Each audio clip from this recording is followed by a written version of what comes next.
अस्सलाम वालेकुम साथियों। बिहार के अंदर इसी साल होने वाले विधानसभा चुनाव में असदुद्दीन ओवैसी की पार्टी ने अभी से तैयारियां शुरू कर दी हैं। बैरिस्टर असदुद्दीन ओवैसी अभी लगातार 3 दिनों के बिहार के दौरे पर आए थे, जहां पर उन्होंने अपने 2 प्रत्याशियों के नाम का ऐलान भी किया, साथ ही साथ 2 बड़ी जनसभाओं को भी संबोधित किया। अब यह साफ लग रहा है कि बिहार के अंदर असदुद्दीन ओवैसी की AIMM पार्टी इस बार कुछ बड़ा खेला करने वाली है।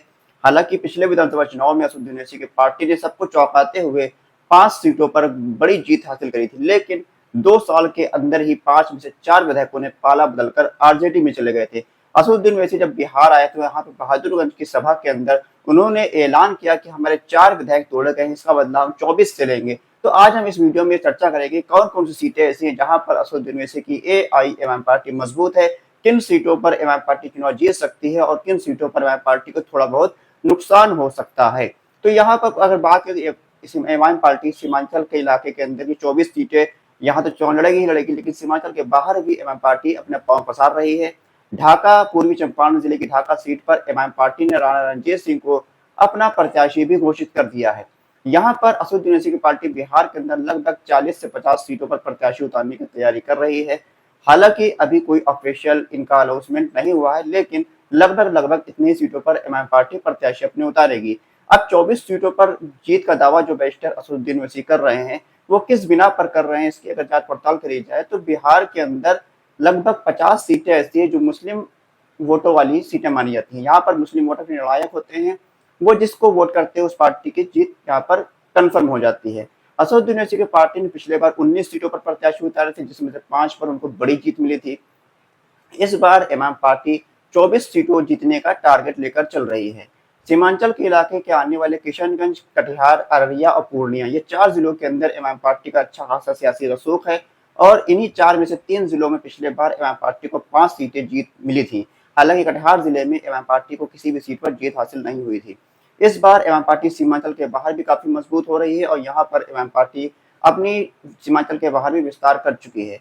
AIMM पार्टी का जो मुख्य गढ़ है वो सीमांचल का किशनगंज जिला। किशनगंज जिले के अंदर कुल 4 विधानसभा की सीटें आती हैं, जिसमें से पिछले बार AIMM पार्टी ने 2 सीटों पर जीत हासिल करी थी, एक कोचाधामन, दूसरी बहादुरगंज। हालांकि ये दोनों ही विधायक अब आरजेडी में जा चुके हैं। हालांकि इन 4 सीटों के अगर सर्वे करें तो यहाँ पर किशनगंज, बहादुरगंज, कोचाधामन और ठाकुरगंज, ये 4 विधानसभा की सीटें आती हैं।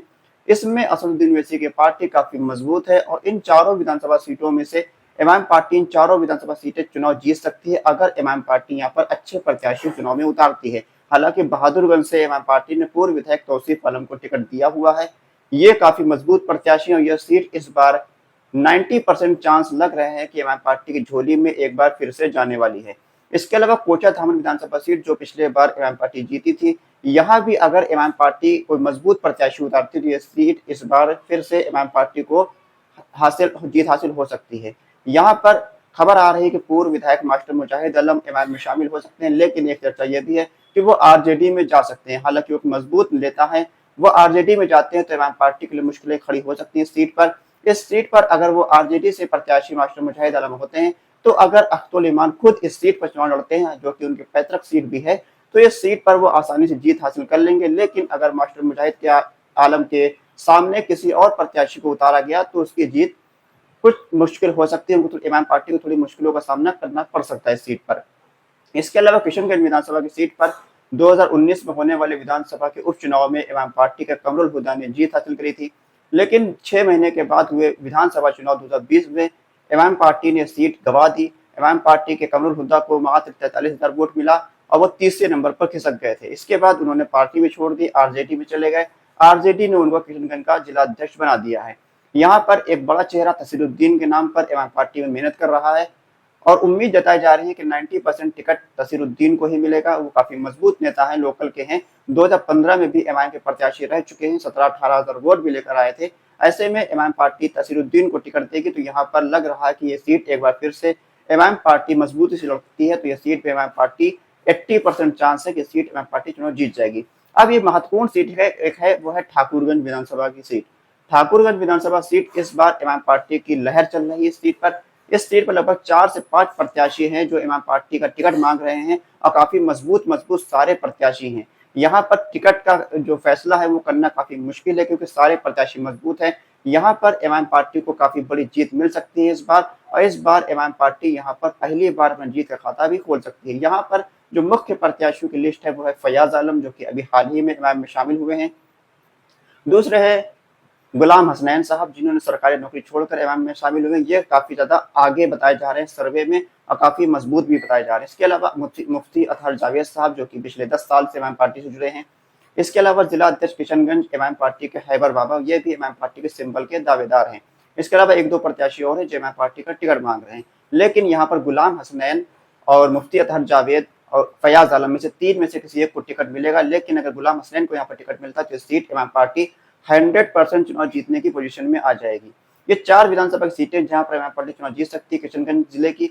इसके अलावा पूर्णिया जिले की 2 सीटें आमौर और बैसी, जो भी पिछले बार एमएम पार्टी ने जीती थी, यह सीट एक बार फिर से मजबूत प्रत्याशी होने पर एमएम पार्टी चुनाव जीत सकती है।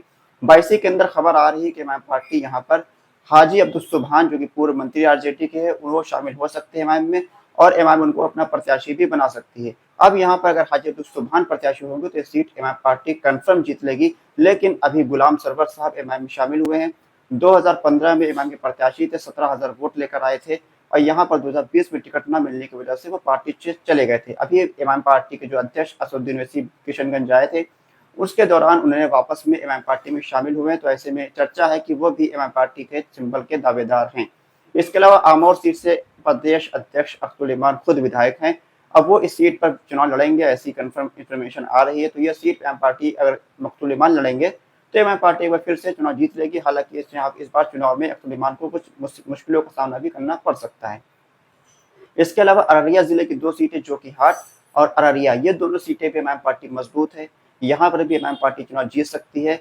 और जोकीहाट के अंदर तो मौलाना अब्दुल्ला सालिम साहब और मुखिया मुर्शीद आलम के बीच यहाँ पर टिकट को लेकर दावेदारी चल रही है। इन दोनों में से किसी एक को टिकट मिलेगा। एक चर्चा यह भी है कि पूर्व सांसद सरफराज आलम एमआईएम में शामिल हो सकते हैं, वो भी टिकट के दावेदार बन सकते हैं। लेकिन ये सीट एमआईएम पार्टी पिछले बार जीती थी, इस बार भी चुनाव जीतने के आसार हैं।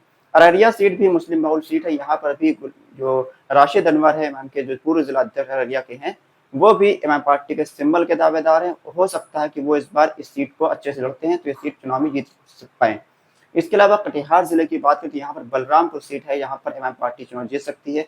यहाँ पर युवा प्रदेश के अध्यक्ष आदिल हसन आजाद एमआईएम के उम्मीदवार हो सकते हैं। 2015 में भी एमआईएम के उम्मीदवार थे, हालांकि वो सिर्फ 7-8 हजार वोट पाए थे। लेकिन 2020 में चुनाव नहीं लड़े थे वो। लेकिन 2025 के अंदर वो काफी मजबूत पोजीशन में, उनको देश भर के लोग जानते हैं। तो ऐसे में कटिहार की बलरामपुर सीट एमआईएम पार्टी अगर मजबूती से लड़ती है तो ये सीट पे एमआईएम पार्टी चुनाव जीत सकती है। तो ये तकरीबन 9 सीटें हो गई जहां पर एमआईएम पार्टी सीमांचल में जीत सकती है। इसके अलावा 1-2 और सीटें जहां पर अगर मजबूत प्रत्याशी एमआईएम को मिल जाते हैं तो ये सीट भी एमआईएम पार्टी चुनाव जीत लेगी। इसके अलावा जो सीमांचल के बाहर अगर आए तो यहाँ पर ढाका सीट पर, पूर्वी चंपारण जिले की ढाका सीट पर एमआईएम पार्टी ने राणा रंजीत को टिकट दिया। तो ये भी मजबूत प्रत्याशी हैं, पॉलिटिकल बैकग्राउंड है, इनके वालिद सांसद रह चुके हैं, विधायक रह चुके हैं, इनके बड़े भाई विधायक हैं। तो ये मजबूती से चुनाव लड़ेंगे और हो सकता है ये सीट एमआईएम पार्टी का, मुस्लिम वोटर्स यहाँ पर एक तरफा तौर पर एमआईएम को वोट दे देता है तो ये सीट एमआईएम पार्टी चुनाव जीत सकती है। इसके अलावा गोपालगंज सीट भी एमआईएम पार्टी मजबूत है। गोपालगंज में असलम मुखिया साहब एमआईएम के प्रत्याशी उपचुनाव में थे, तकरीबन 12,000 वोट पाए थे। लेकिन उनकी जो है, उनकी देहांत हो चुका है, उनका इंतकाल हो चुका है। उनके बेटे अनस सलाम मेहनत कर रहे हैं और हो सकता है अनस सलाम इस सीट पर एमआईएम के प्रत्याशी बने और वो इस सीट पर मजबूती से चुनाव लड़कर इस सीट को चुनाव जीत सकते हैं।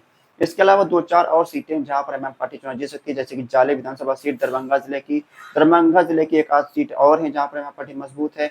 इसके अलावा कुछ और सीटें हैं जहां पर एमआईएम पार्टी के प्रत्याशी मजबूती से मेहनत कर रहे हैं, वो भी एमआईएम पार्टी से टिकट के दावेदार है। यहाँ पर एमआईएम पार्टी अगर टिकट देती है और मजबूती से चुनाव लड़ती है तो तकरीबन 24 सीटों का टारगेट एमआईएम पार्टी का, तो ये तो छूता हुआ नजर नहीं आ रहा है। लेकिन लगभग 12-15 सीटें हैं जहां पर एमआईएम पार्टी चुनाव जीतने की पोजीशन में लग रही है। आपकी क्या राय है कि एमआईएम पार्टी बिहार के अंदर कितनी सीटों पर चुनाव जीत सकती है? अपनी राय कमेंट बॉक्स में लिखकर जरूर बताइए। खुदा हाफिज।